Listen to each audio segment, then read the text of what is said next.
Sejam todos bem-vindos ao estudo online do Livro dos Médiuns. Este é um projeto realizado pelo Departamento Mediúnico da União Regional Espírita 1, em parceria com a Federação Espírita Catarinense. Antes de iniciarmos o estudo de hoje, inscreva-se no canal, clique em gostei e ative o sininho para receber notificações dos novos capítulos. Você também pode compartilhar para ajudar a divulgar a doutrina espírita. Um bom estudo a todos. Hoje nós vamos estudar o módulo 2 sobre o capítulo 4 da segunda parte do Livro dos Médiuns. Vamos terminar as questões sobre movimentos e suspensões, ruídos e abordar também sobre o aumento e diminuição de peso dos corpos.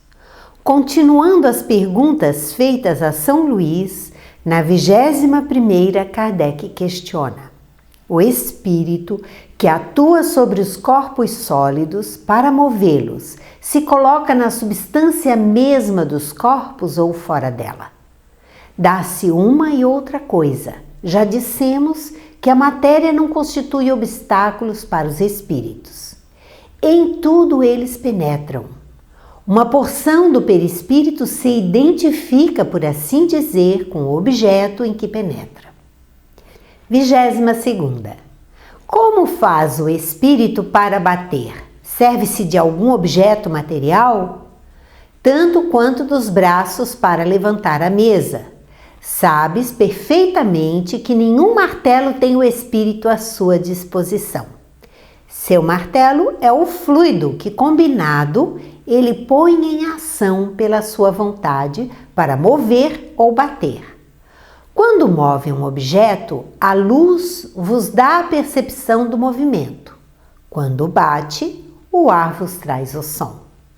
Como vimos no módulo anterior, para mover os móveis de lugar, também em relação aos ruídos, os espíritos não se utilizam das mãos para baterem nos objetos, e sim combinando seus fluidos com os do médium, saturam o objeto com eles e pela força de seus pensamentos fazem o barulho que desejarem. Pergunta 23ª. Concebemos que seja assim quando o espírito bate num corpo duro. Mas como pode fazer que se ouçam ruídos ou sons articulados na massa instável do ar? Pois que é possível atuar sobre a matéria, tanto pode ele atuar sobre uma mesa como sobre o ar. Quanto aos sons articulados, pode imitá-los como pode fazer com quaisquer outros ruídos. 23ª. Concebemos que seja assim quando o espírito bate num corpo duro. Mas como pode fazer que se ouçam ruídos ou sons articulados na massa instável do ar? Pois que é possível atuar sobre a matéria, tanto pode ele atuar sobre uma mesa como sobre o ar. Quanto aos sons articulados, pode imitá-los, como pode fazer com quaisquer outros ruídos. 24ª. Dizes que o espírito não se serve de suas mãos para deslocar a mesa. Entretanto, já se tem visto em certas manifestações visuais aparecerem mãos a dedilhar um teclado, a percutir as teclas e a tirar dali sons. Neste caso, o movimento das teclas não será devido, como parece, à pressão dos dedos? E não é também direta e real essa pressão quando se faz sentir sobre nós, quando as mãos que a exercem deixam marcas na pele? E a resposta de São Luís: não podeis compreender a natureza dos espíritos nem a maneira por que atuam, senão mediante comparações que de uma e outra coisa apenas vos dão ideia incompleta, e errareis sempre que quiserdes assimilar aos vossos os processos de que eles usam. Estes necessariamente hão de corresponder à organização que lhes é própria. Já te não disse eu que o fluido do perispírito penetra a matéria e com ela se identifica, que a anima de uma vida factícia? Pois bem, quando o espírito põe os dedos sobre as teclas, realmente os põe e de fato as movimenta. Porém, não é por meio da força muscular que exerce a pressão. ele as anima como faz com a mesa e as teclas. Obedecendo-lhe à vontade, se abaixam e tangem as cordas do piano. Em tudo isto, uma coisa ainda se dá, que difícil vos será compreender. É que alguns espíritos tão pouco adiantados se encontram e, em comparação com os espíritos elevados, tão materiais se conservam, que guardam as ilusões da vida terrena e julgam obrar como quando tinham o corpo de carne. Não percebem a verdadeira causa dos efeitos que produzem, mais do que um camponês compreende a teoria dos sons que articula. Perguntai-lhes como é que tocam piano, e que vos que responderão que batendo com os dedos nas teclas, porque julgam ser assim que o fazem. O efeito se produz instintivamente neles, sem que saibam como, se bem lhes resulte da ação da vontade. O mesmo ocorre quando se exprimem por palavras. Kardec faz uma nota. Destas explicações decorre que os espíritos podem produzir todos os efeitos que nós outros homens produzimos, mas por meios apropriados à sua organização. Algumas forças que lhes são próprias substituem os músculos de que precisamos para atuar. Da mesma maneira que para um mudo, o gesto substitui a palavra que lhe falta. Pergunta 25ª.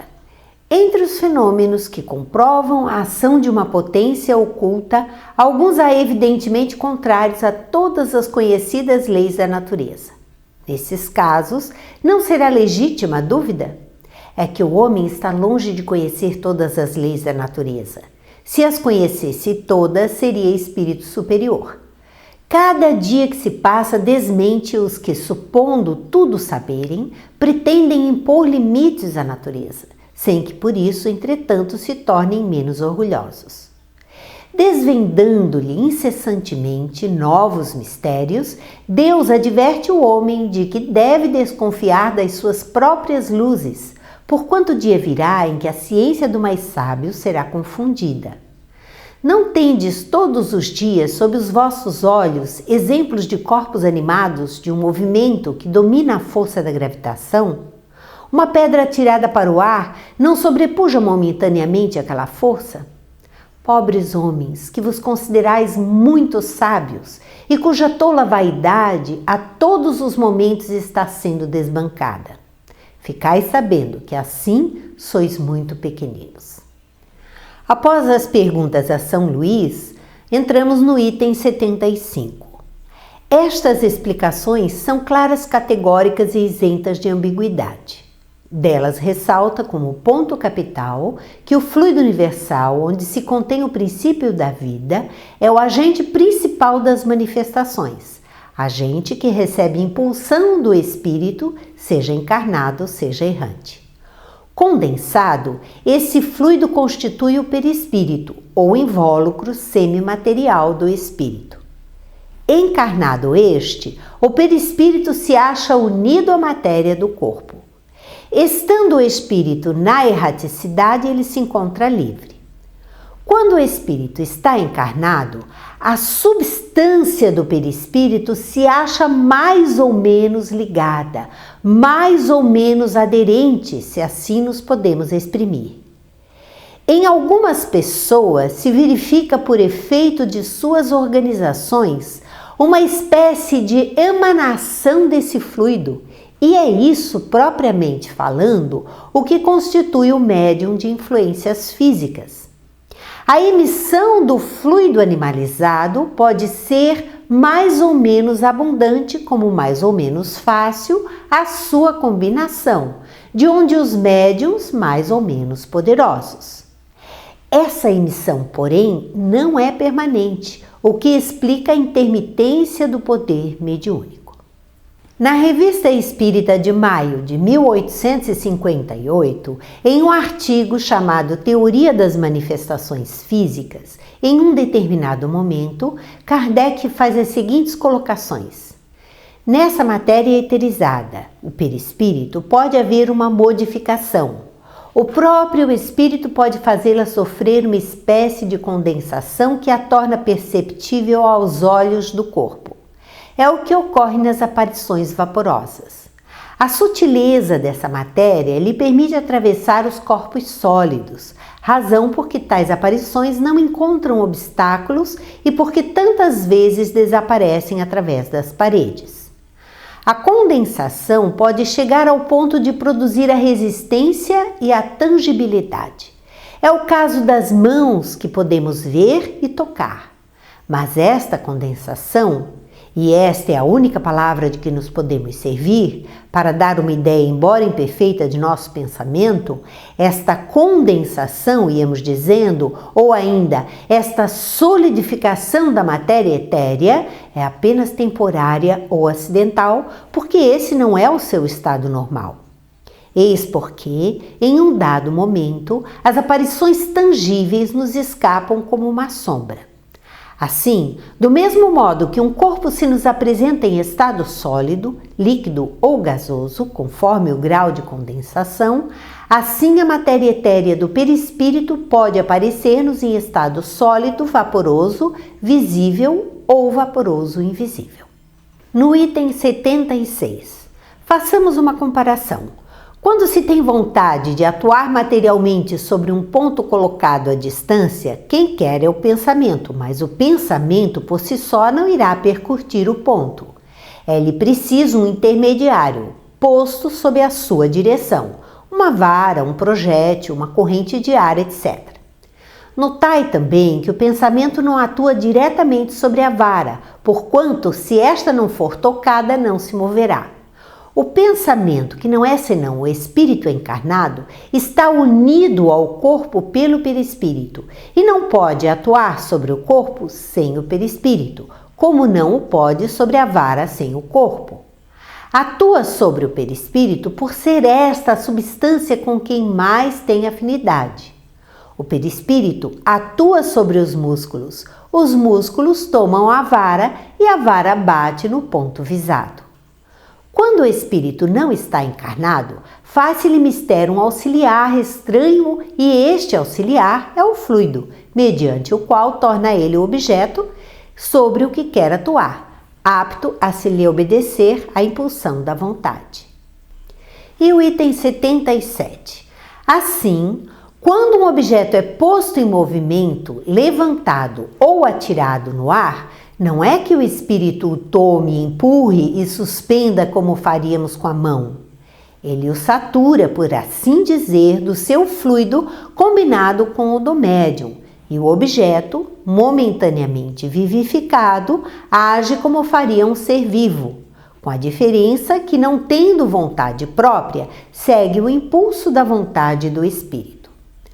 Pois que o fluido vital, impelido de certo modo pelo espírito, dá uma vida factícia e momentânea aos corpos inertes, que o perispírito não é outra coisa senão esse mesmo fluido vital, segue-se que, quando o espírito está encarnado, é ele que dá a vida a seu corpo por meio de seu perispírito.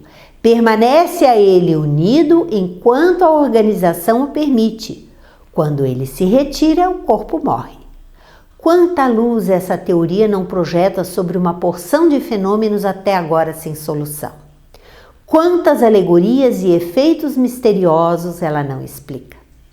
No item 78, os incrédulos ainda objetam que o fenômeno de suspensão das mesas sem ponto de apoio é impossível por ser contrário à lei de gravitação. Responder-lhes-emos que, em primeiro lugar, a negativa não constitui uma prova. Em segundo lugar, que sendo real o fato, pouco importa contrarie ele todas as leis conhecidas, circunstância que só provaria uma coisa, que ele decorre de uma lei desconhecida, e os negadores não podem alimentar a pretensão de conhecerem todas as leis da natureza. No item 79, quando se produz o vácuo na campânula da máquina pneumática, essa campânula adere com força tal ao seu suporte que é impossível se torna suspendê-la devido ao peso da coluna de ar que sobre ela faz pressão. Deixe-se entrar o ar e a campânula pode ser levantada com a maior facilidade, porque o ar que lhe fica por baixo contrabalança o ar que pela parte exterior a comprime. Contudo, se ninguém lhe tocar, ela permanecerá assente no suporte, por efeito da lei da gravidade. Agora, comprima-se-lhe o ar no interior, dê-se-lhe densidade maior do que a que está por fora, e a campânula se erguerá apesar da gravidade. Se a corrente de ar for violenta e rápida, a mesma campânula se manterá suspensa no espaço, sem nenhum ponto visível de apoio, à guisa desses bonecos que se fazem rodopiar em cima de um repuxo d'água. Porque então o fluido universal, que é o elemento de toda a natureza, acumulado em torno da mesa, não poderia ter a propriedade de lhe diminuir ou aumentar o peso específico relativo, como faz o ar com a campânula da máquina pneumática, como faz o gás hidrogênio com os balões, sem que para isso seja necessária a derrogação da lei de gravidade. Conheceis, porventura, todas as propriedades e todo o poder desse fluido? Não. Pois então, não negueis a realidade de um fato apenas por não o poderdes explicar. A campânula, que também é chamada de redoma, é um vaso de metal ou de vidro em forma de sino, utilizado comumente como equipamento de laboratórios de física e de botânica. Ela costuma também ser utilizada para proteger alimentos e objetos delicados do pó, do contato com o ar e das impurezas. Esta é a campânula. No item 80, voltemos à teoria do movimento da mesa. Se pelo meio indicado o espírito pode suspender uma mesa, também pode suspender qualquer outra coisa, uma poltrona, por exemplo. Se pode levantar uma poltrona, também pode levantar, tendo força suficiente, levantá-la com uma pessoa sentada nela. Aí está a explicação do fenômeno que o Sr. Home produziu inúmeras vezes consigo mesmo e com outras pessoas. Repetiu-o durante uma viagem a Londres e, para provar que os espectadores não eram joguetes de uma ilusão de ótica, fez no forro, enquanto suspenso, uma marca lápis e que muitas pessoas lhe passassem por baixo. Sabe-se que o Sr. Home é um poderoso médium de efeitos físicos. Naquele caso, era ao mesmo tempo a causa eficiente e o objeto. Agora nós vamos ver também do capítulo 4 da segunda parte do Livro dos Médiuns sobre aumento e diminuição de peso dos corpos. No item 81, falamos há pouco do possível aumento de peso. Efetivamente, esse é um fenômeno que às vezes se produz e que nada apresenta de mais anormal do que a prodigiosa resistência da campânula sob a pressão da coluna atmosférica. Tem-se visto, sob a influência de certos médiuns, objetos muito leves oferecerem idêntica resistência e em seguida cederem de repente ao menor esforço. Na experiência de que acima tratamos, a campânula não se torna realmente mais nem menos pesada em si mesma, mas parece ter maior peso por efeito da causa exterior que sob ela atua. O mesmo provavelmente se dá aqui. A mesa tem sempre o mesmo peso intrínseco, porquanto sua mesa não aumentou. Porém, uma força estranha se lhe opõe ao movimento, e essa causa pode residir nos fluidos ambientes que a penetram, como reside no ar, a que aumenta ou diminui o peso aparente da campânula. Dirão talvez que, sendo imponderável esse fluido, um acúmulo dele não pode aumentar o peso de qualquer objeto. De acordo. Mas notai que, se nos servimos do termo acúmulo, foi por comparação, não porque assimilemos em absoluto aquele fluido ao ar. Ele é imponderável, seja, entretanto nada prova que o é.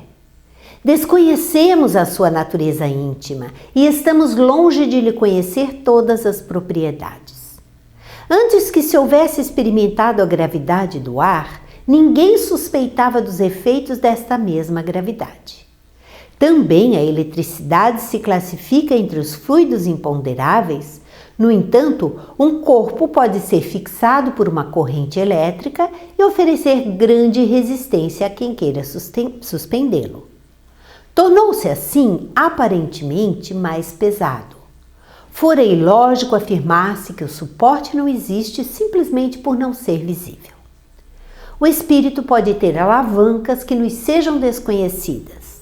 A natureza nos prova todos os dias que o seu poder ultrapassa os limites do testemunho dos sentidos. Só por uma causa semelhante se pode explicar o singular fenômeno, tantas vezes observado, de uma pessoa fraca e delicada levantar com 2 dedos, sem esforço, e como se tratasse de uma pena, um homem forte e robusto, juntamente com a cadeira em que está assentado. As intermitências da faculdade provam que a causa é estranha à pessoa que produz o fenômeno. Na Revista Espírita de fevereiro de 1861, com o título Sr. Squire, Kardec nos dá algumas explicações complementares às manifestações físicas. Quando uma mesa se move, não é o espírito que a toma com as mãos e a levanta com a força dos braços, pela razão muito simples de que, embora tenha um corpo como o nosso, tal corpo é fluídico e não pode exercer uma ação muscular propriamente dita. Ele satura a mesa com seu próprio fluido, combinado com o fluido animalizado do médium. Por esse meio, a mesa fica momentaneamente animada de uma vida factícia. Então, ela obedece à vontade como faria um ser vivo. Por seus movimentos, ela exprime alegria, cólera e os diversos sentimentos do espírito que dela se serve. Não é ela que pensa, se alegra ou encoleriza. Não é o espírito que se incorpora nela porque ele não se metamorfoseia em mesa. Ela lhe é apenas um instrumento dócil, obediente à sua vontade, como o bastão que um homem agita e com o qual exprime ameaça ou faz outros sinais. Neste caso, o bastão é sustentado pelos músculos, mas a mesa, não podendo ser movimentada pelos músculos do espírito, é agitada pelo fluido dele, que faz o papel de força muscular. Dessa forma, fica claro que nas manifestações de efeito físico, o espírito desencarnado se utiliza do fluido exteriorizado do médium e o manipula com seu próprio fluido, dando uma vida factícia aos objetos que deseja movimentar ou que deseja impedir a sua movimentação. Assim, nós encerramos mais um módulo do Livro dos Médiuns. Muito obrigada e até o próximo encontro.